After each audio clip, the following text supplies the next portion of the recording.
이 시간에 저는 결혼은 동화가 아니다라는 제목으로 오늘 말씀을 함께 나누기를 원합니다. 2014년 그레이스 오브 모나코라고 하는 영화가 개봉되었습니다. 모나코의 국왕 레니의 3세와 결혼한 그레이스 켈리의 삶을 다룬 실화입니다. 1950년대 아름답고 우아한 이미지로 전 세계인의 사랑을 받았던 헐리우드의 여신 그레이스 켈리, 그녀는 결혼과 함께 음악의 무대를 떠났습니다. 정말 동화 같은 이야기입니다. 동화 속 주인공 같은 삶을 살았던 그레이스 켈리는 정말 행복했을까요? 미운 우리 새끼라는 예능 프로그램이 있습니다. 미혼이거나 돌아온 싱글이거나 혼자 사는 연예인의 삶을 보면서 어머니들이 출연해서 함께 이야기 나누는 그런 토크쇼입니다. 40살이 넘도록 결혼하지 않은 채 그냥 철없이 사는 그 자식을 보면서 어머니들은 복장이 터집니다. 그들에게 결혼은 더 이상 동화가 아니었습니다. 이성과 만나 연애하는 것은 좋지만 함께 사는 것은 불편하다라는 것입니다. 불가에서는 옷깃만 스쳐도 인연이라고 말합니다. 어떤 가수는 우리의 만남은 우연이 아니라고 했습니다. 두 사람이 부부가 된다는 것은 기적 중에 기적입니다. 남녀의 만남은 참으로 신기롭습니다.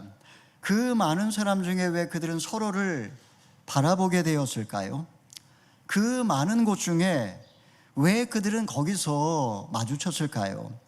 남녀가 부부가 된다는 것은 수많은 우연의 조합을 통해서 가능한 것입니다. 제가 아는 분은 아주 유명한 그런 통역관이었습니다. 독일어를 유창하게 했고 그리고 아주 좋은 아파트에서 사시는 분이었는데 이분은 정상회담에 통역까지 할 정도로 아주 탁월한 분이었습니다. 독일 총리가 그녀를 자주 접하면서 정이 들었습니다. 총리도 유부남이고 통역관도 유부녀였습니다. 독일 총리가 그녀에게 청혼을 했습니다. 아줌마가 이제 영부인이 될 수 있게 된 겁니다. 자식이 있었지만 그 자식이 저희 막내딸과 친구였습니다. 자식이 있었지만 남편과 이혼한 뒤에 그 남자와 결혼을 했습니다.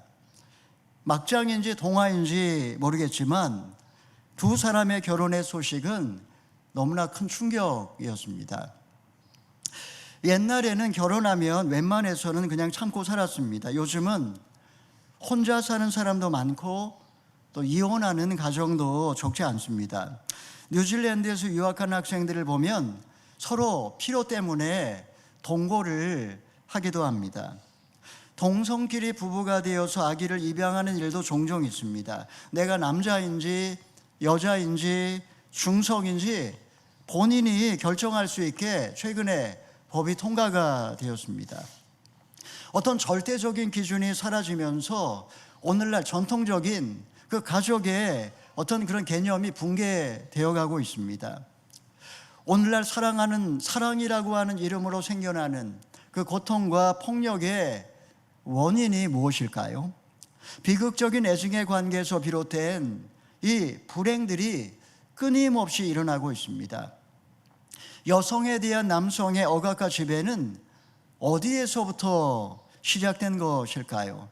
결혼하면서 두 사람은 서로에 대해 상대가 나만 사랑해야 된다는 독점적 지배권을 갖고 있습니다.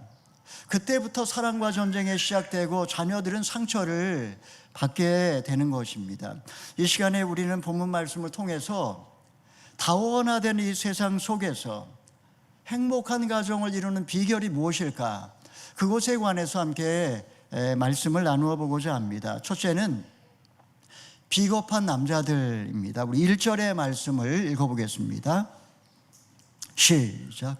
예수께서 그곳을 떠나 유대 지방으로 가셔서 요단강 건너편으로 가셨습니다. 그러자 사람들이 또 예수께 몰려왔고 예수께서는 늘 하시던 대로 그들을 가르치셨습니다. 예수님께서 요단강 건너편으로 가셨습니다. 여러분, 요단강 건너편은 어떤 곳일까요? 그것은 세례 요한이 활동했던 지역이고, 그리고 헤롯 안티파스의 관할구역이었습니다. 헤롯이 전처와 이혼한 뒤 동생의 아내와 결혼했을 때 세례 요한은 그를 공개적으로 비판한 뒤 처형되었습니다. 그 지역에 여전히 세례 요한의 제자들이 머물고 있었고, 그리고 민심도 그들에게 호의적이었습니다. 자, 예수님이 오셨다는 소식에 사람들이 몰려와 예수님의 가르침에 귀를 기울여 듣고 있었습니다. 자, 무리들 가운데 누가 섞여 있었습니까? 우리 2절에서 4절까지의 말씀 읽어보겠습니다. 시작. 바리새파 사람들 몇 명이 와서 예수를 시험하려고 물었습니다. 남자가 자기 아내와 이혼해도 됩니까? 예수께서 대답하셨습니다. 모세가 이렇게 하라고 명령해. 그들이 말했습니다. 모세는 남자가 이혼 증서를 써주고 아내와 헤어져도 된다고 했습니다. 바리새인들은 예수님을 함정에 빠뜨리고자 했습니다. 자, 이혼해도 된다라고 한다면 세례 요한을 따르던 무리들이 등을 돌릴 수 있습니다. 이혼해서는 안 된다라고 말한다면 헤롯에게 고발당할 수도 있습니다. 자, 이렇게 말하면 세례 요한처럼 목베어 죽임을 당할 수 있고, 저렇게 말하면 무리를 실망시킬 수 있었습니다. 바리새인들은 이렇게 덫을 놓은 채 주님이 어떻게 대답하는지를 예의주시했습니다. 우리 주님은 정말 지혜로운 분이십니다. 즉답을 피하셨고 반문을 통해 자기를 돌아볼 수 있게 해주신 겁니다. 신명기 24장을 보면 모세는 남편이 아내에게 수치스러운 일을 발견하면 이혼 증서를 써주라고, 그리고 내보내라고 그렇게 적혀 있습니다. 문자적으로 보게 되면 모세는 이혼을 허용한 것처럼 보입니다. 바리새인들은 기다렸다는 듯이 율법에 의하면 이혼 증서를 써주고 아내와 이혼해도 된다고 써 있습니다. 이렇게 말했습니다. 문제는 그 단서 조항입니다. 수치스러운 일이 무엇이냐, 이것에 대한 해석입니다. 예수님 당시에 신학에 양대 산맥이 있었는데 하나는 샴마이 학파이고 다른 하나는 힐렐 학파입니다. 샴마이 학파는 간음의 경우에만 이혼을 허용했습니다. 힐렐 학파는 간음 외에 여러 가지 사유를 더 첨가했습니다. 그러니까 조선시대로 말하면 칠거지약 이런 거를 이혼 사유로 덧붙인 겁니다. 예를 들면 여자가 아기를 낳지 못한다거나 병에 걸린다거나 잔소리를 한다거나 음식에 맛이 없다거나 이래도 이혼 증서를 써주고 아내를 내보낼 수가 있었던 것입니다. 자, 그러면 모세가 이혼 증서를 써주라고 한 이유가 무엇일까요? 우리 5절의 말씀을 읽어보겠습니다. 시작. 그러자 예수께서 말씀하셨습니다. 모세가 그런 계명을 쓴 것은 완악한 너희 마음 때문이다. 바리새인들은 경건의 대명사입니다. 가정에 충실할 것 같았지만 아이러니하게도 그들은 아내를 쉽게 버렸습니다. 그들은 모세가 이혼을 허용했다고 스스로를 합리화시켰습니다. 남자들은 아내를 무책임하게 버렸고 이혼당한 여자들은 부정한 여자로 여겨져 사회에서 매장을 당했습니다. 이혼 증서란 어쩔 수 없이 집에서 쫓겨난 경우 여성의 인권을 보호하기 위하여 만들어진 최소한의 보호장치가 바로 이 이혼 증서였던 것입니다. 2009년에 개봉된 더 스토닝이라고 하는 영화가 있습니다. 주인공 소라야는 폭력을 일삼는 남편에게 미련은 없었지만 자녀들 때문에 이혼의 요구를 받아들일 수 없었습니다. 14살 어린 여자와 결혼하고 싶었던 남편은 아내가 동네에 호라비와 간통을 했다, 이렇게 누명을 씌웠습니다. 거짓말이었지만 약점이 잡힌 거짓 증인이 세워졌고, 그리고 그녀는 결국 땅에 반쯤 묻힌 채 마을 사람들이 던진 돌에 맞아 끔찍하게 죽습니다. 1986년에 이란에서 실제 일어났던 사건을 기초로 만든 영화입니다. 남성이 지배하는 전통사회에서 변두리 인생을 살아가야 했던 여성들의 이야기라고 할 수가 있습니다. 마을 사람들은 그녀가 그럴 리가 없다고 그렇게 믿었지만 신의 뜻이 아니라면 계시를 보여달라고 말할 뿐 누구도 나서지를 않았습니다. 그들은 비인간적인 범죄를 함께 저지르면서도 너무나 뻔뻔스럽게 알라의 이름을 거론했습니다. 결혼 생활을 지속하는 것이 이혼보다 고통스러울 수 있습니다. 습관적으로 외도를 한다거나 폭언과 폭력을 일삼는다면 부부관계를 유지하는 건 참 어렵습니다. 예수님께서도 외도를 한 경우에 이혼할 수 있다고 하셨고, 사도 바울도 신앙이 다른 배우자가 당신과 함께 살 수 없다고 말하면 불가피하게 이혼을 허용하였습니다. 물론 헤어지더라도 이후에 나의 책임이 다 사라지는 것은 아닙니다. 헌법 36조를 보게 되면 혼인과 가정생활은 개인의 존엄과 양성평등을 기초로 성립되고 유지되어야 한다. 국가는 모성의 보호를 위해 노력해야 된다라는 이런 규정이 헌법에 들어 있습니다.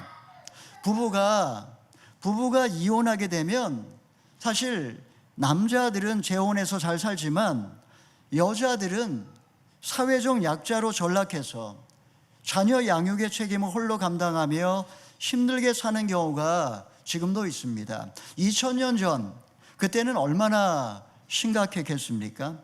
국가가 이혼한 여성과 그 자녀를 보호해야 한다라는 규정을 둘 만큼 그렇게 여성들의 어떤 그런 입지가 약하다라는 말입니다. 부부는 등을 돌리면 남이라고 합니다.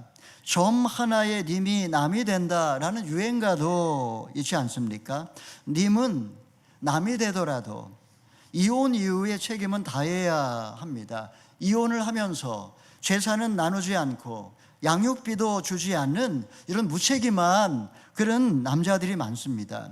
뉴질랜드는 국가가 먼저 양육비를 지불하고 생부와 생모에게 양육비를 받아내는 이런 제도를 시행하고 있습니다. 딴 살림을 차렸다고, 그리고 옛날에 그 배우자가 밉다고 양육비를 떼어먹는 거, 이거는 사실 아주 무책임한 그런 행동이라고 할 수가 있습니다.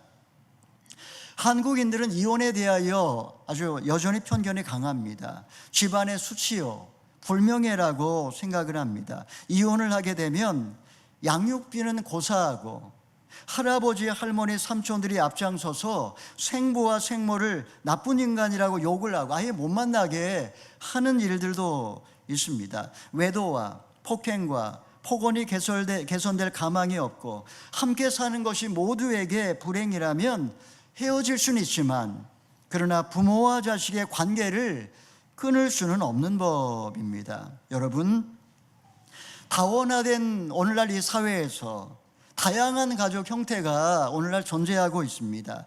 혼자 사는 게 쓸쓸하지만 어떻게 하다 보니까 혼자 살 수도 있고, 이혼을 원하지는 않았지만 인간의 연약함 때문에 어쩔 수 없이 헤어지는 경우도 있습니다.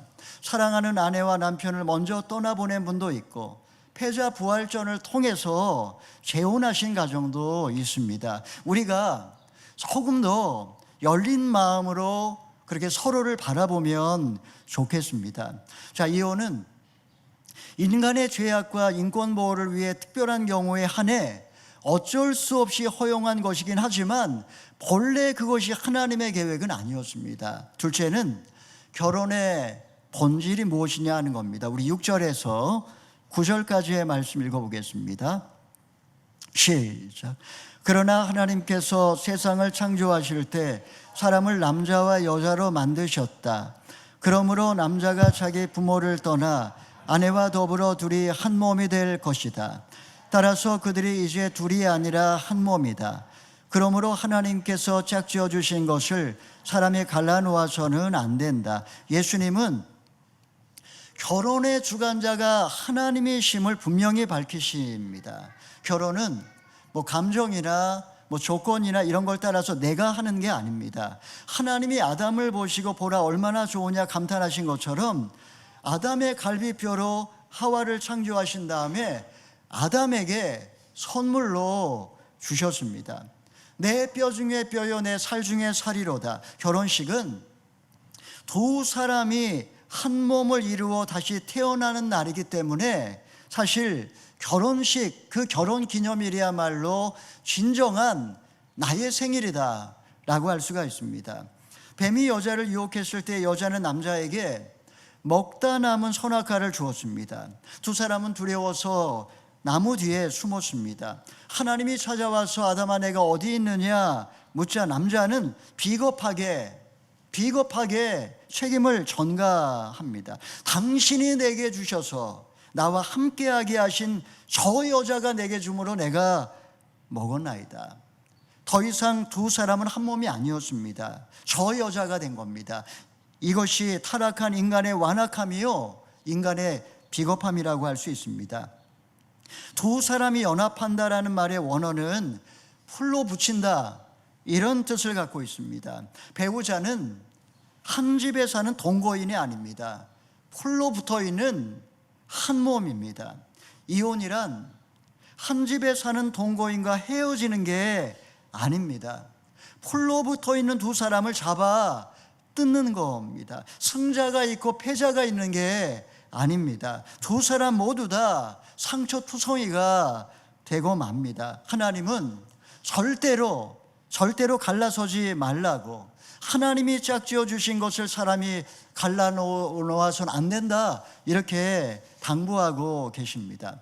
자, 이 예수님의 말씀을 들었을 때 제자들의 반응은 어떠한지 우리 10절 12절까지 읽어보겠습니다. 시작. 집안에서 제자들이 예수께 이 문제에 대해 다시 물었습니다.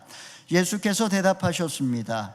누구든지 자기 아내와 이혼하고 다른 여자와 재혼하는 것은 자기 아내에게 간음죄를 짓는 것이다.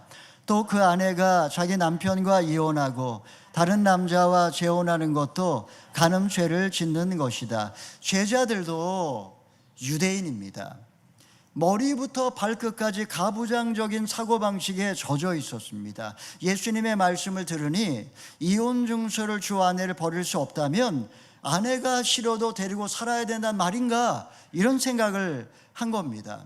마태복음 병행구절을 보게 되면 이때 제자들은 결혼하지 않고 혼자 사는 게 좋겠습니까? 라고 예수님께 묻습니다. 예수님은 조강지처를 버리고 젊은 여자와 결혼하느니 혼자 사는 게 낫다 이렇게 말씀을 하십니다. 여러분, 본문은 뭐 이혼이라든가 뭐 재혼을 죄악시하는 이런 의미가 아닙니다. 당시에 왜 예수님이 이런 말씀을 하셨는지 배경을 이해해야 합니다. 당시에 헤롯 안티파스와 그의 재혼녀를 염두에 두고 하신 말씀입니다. 두 사람은 아주버니와 죄수의 관계였습니다. 동생의 아내였습니다. 누가 먼저 추파를 던졌는지 알 수 없지만 헤로디아가 세례 요한을 죽이는 데 앞장서는 것을 보면 그녀가 꼬리를 친 것 같습니다. 예수님은 정욕을 쫓아서 남편과 아내를 버리고 재혼하는 것을 간음죄라고 이렇게 규정을 하신 겁니다. 하나님은 인간을 남자와 여자로 동등하게 창조하셨습니다. XY 염색체는 남자요, XX 염색체는 여자입니다. 내가 결정하는 게 아닙니다. 내가 뭐 남자니 여자니 중성인이 결정할 수 있는 게 아니라 하나님이 정해주신 것입니다. 염색체에 의하여 남자와 여자로 정해지면 그것에 의하여 나의 존재와 역할이 달라지는 겁니다. 서로 둘이 다른 두 사람이 한 몸을 이룰 때 그때 비로소 인간은 온전한 한 인격체로 거듭나게 됩니다. 아내는 이제 남편을 존중하고 남편은 아내를 사랑하며 하나님이 주신 이 가정의 사명을 다할 때 창조 본연의 삶을 살 수 있습니다. 여러분, 죄가 들어온 이래로 남자는 얼굴에 땀이 흘러야 소산을 먹을 수 있게 되었고 여자는 해산의 고통을 겪게 되었습니다. 고생 끝에 낙이라고, 행복하게 오래오래 살면 좋으련만 결국은 그렇게 고생만 하다가 한 줌 흙으로 돌아가는 것이 인생입니다. 이런 세상에서 서로 의지하며 잘 견뎌내라고 하나님이 아내와 남편을 나에게 선물로 주셨습니다. 여러분, 한 몸이라는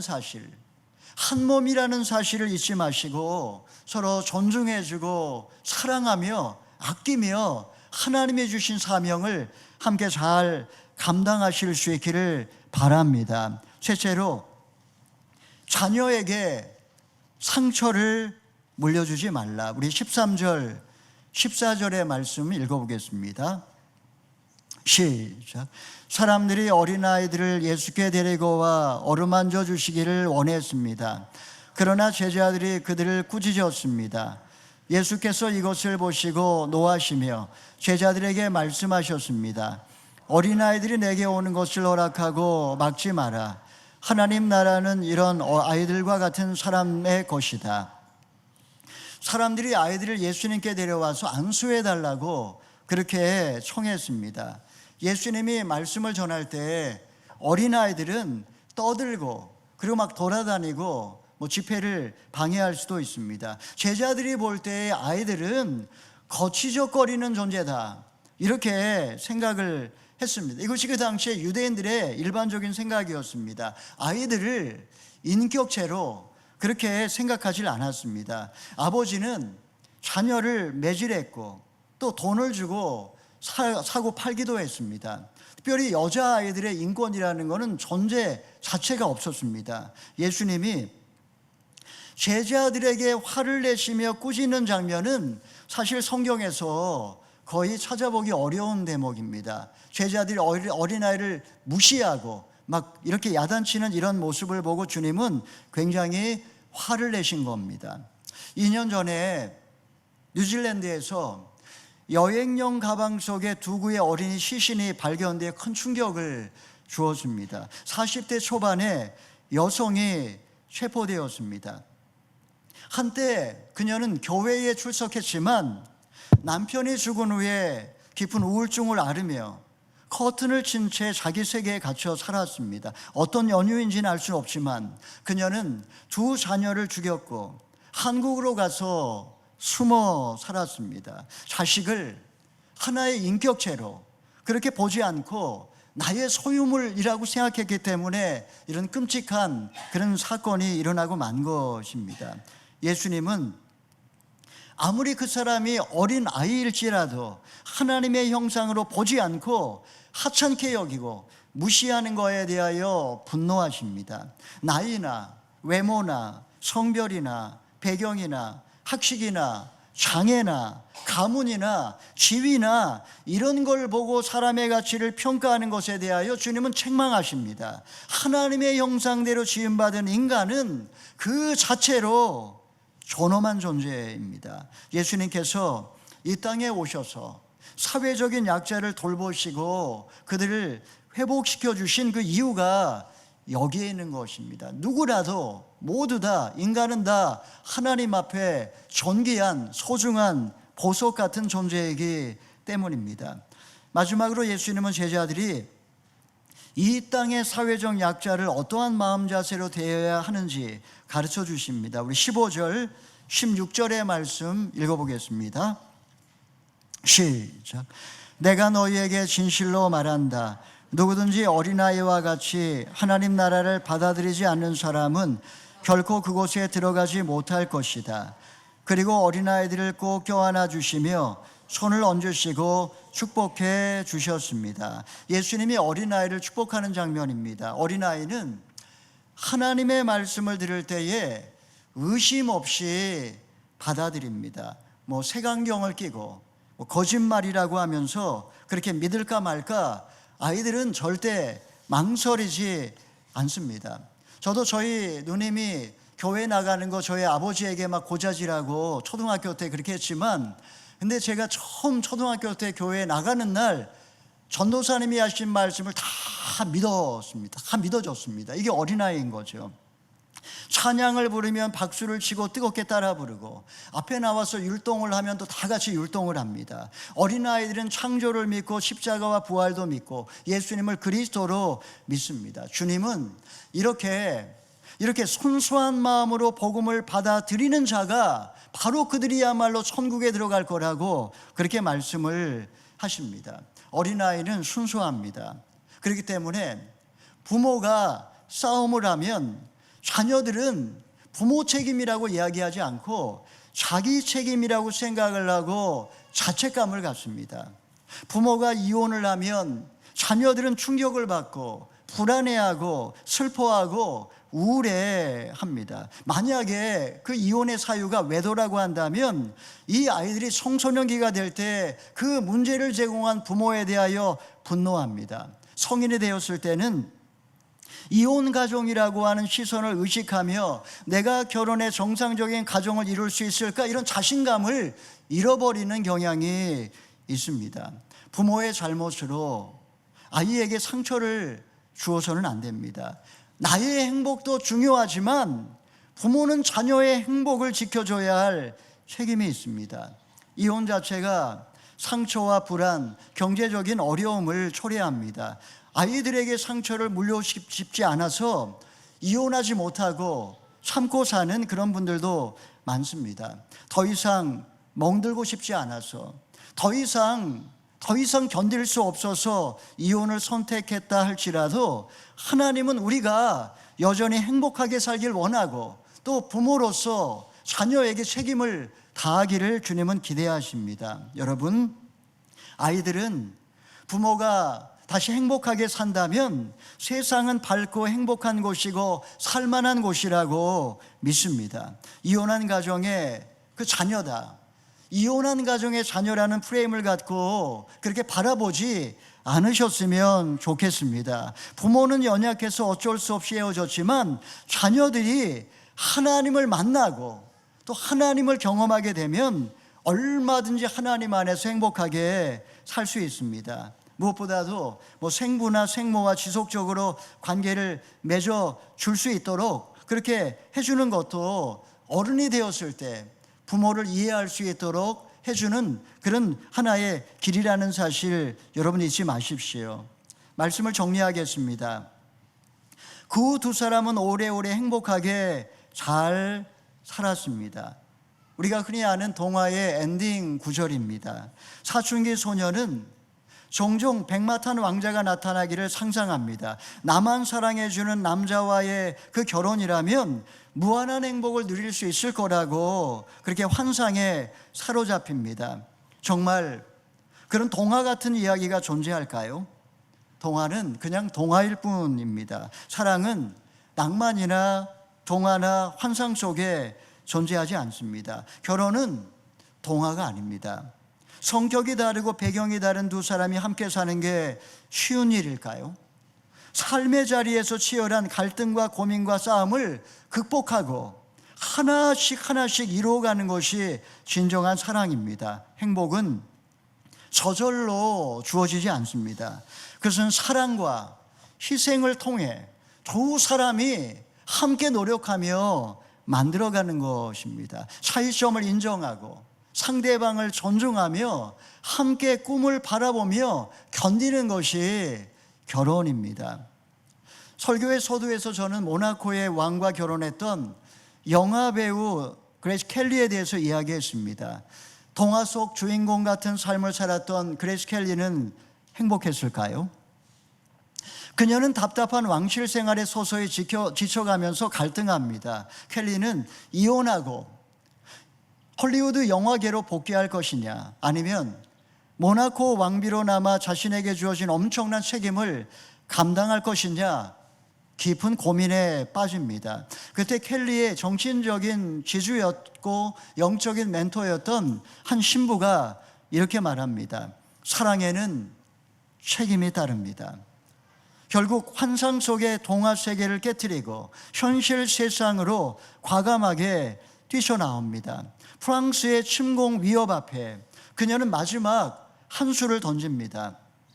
켈리는 연단에 서서 사랑과 희생을 강조하면서 왕비로서 모나코를 위하여 생명을 바치겠다고 연설을 하게 됩니다. 이는 국민들의 마음을 움직였고 프랑스 대통령이었던 드골의 마음까지 흔들어 놓았습니다. 그녀는 전쟁의 위기에 놓여 있던 그 약한 나라 모나코를 건져냈던 것입니다. 여러분, 결혼은 동화가 아닙니다. 사랑에는 책임이 따릅니다. 결혼은 사랑을 통해 유지되는 것이 아니라 사명을 통해 완성되는 것입니다. 세상에 곱게 뻗어 있는 길은 하나도 없습니다. 나무를 봐도 바람에 시달려 다 이리저리 굽어져 있지만 하늘을 향하여 뻗어 있습니다. 2인 삼각경기처럼 두 사람이 함께 걸어가는 것이 힘겨울 때도 있고 불편할 때도 있지만 하나님이 주신 사명을 발견한 부부는 그 표대를 향하여 나아가며 넉넉하게 이겨낼 수 있습니다. 사랑하는 여러분, 우리 교회 안에 다양한 가정들이 함께 더불어 신앙생활 하고 있습니다. 어떤 모델이 되는 이상적인 가정을 이루어 언제나 행복하고 기쁨이 넘치는 동화 같은 결혼생활, 그런 결혼생활은 존재하지 않습니다. 가지 많은 나무에 바람 잘 날 없습니다. 산을 넘으면 계곡이 나오고 계곡을 건너면 또 산이 기다리고 있는 게 인생입니다. 가정마다 보면 아픔이 없는 가정이 하나도 없습니다. 결혼의 목적은 행복이 아니라 사명입니다. 사랑하는 성도 여러분, 하나님이 여러분의 가정에도 하나님이 주신 사명이 있을 겁니다. 지금은 무의미한 우연한 그런 사건의 연속처럼 보이지만 훗날 점들이 연결되면 우리는 두 사람을 만나게 하신, 여기까지 인도하신 하나님의 섭리를 그때 비로소 깨닫게 될 것입니다. 정류장 광고를 보니까 이런 문구가 있었습니다. 버스는 놓쳐도 그녀는 놓치지 말자. 여러분, 다른 것은 놓칠 수 있습니다. 그러나 가정은 놓치지 마시기 바랍니다. 이를 위해 우리에게 가장 필요한 것은 예수 그리스도의 사랑입니다. 예수님은 우리에게 진정한 사랑이 무엇인지를 친히 보여주셨습니다. 행복한 가정생활을 위해서 남편들은 아내를 사랑하기를 그리스도께서 교회를 사랑하신 것처럼 사랑하실 수 있기를 바랍니다. 아내들은 남편을 존중하고 자녀들을 위해 기도하며 현숙한 여인이 되실 수 있기를 바랍니다. 우리 자녀들 역시 하나님을 신뢰하고 연약한 부모들을 위하여 이해하며 믿음의 가정을 이루어 갈 수 있기를 바랍니다. 우리는 연약해서 실수할 수 있고 또 넘어질 수도 있습니다. 여러분, 우리 모두가 결혼의 목적이 행복이 아니고 하나님이 주신 사명이라는 사실을 마음에 새기시고 하나님이 주신 가정제도의 원리를 따라 함께 더불어 사랑과 희생으로 아름다운 가정을 함께 만들어 가시는 저와 여러분 다 되기를 주님의 이름으로 축원합니다. 아멘.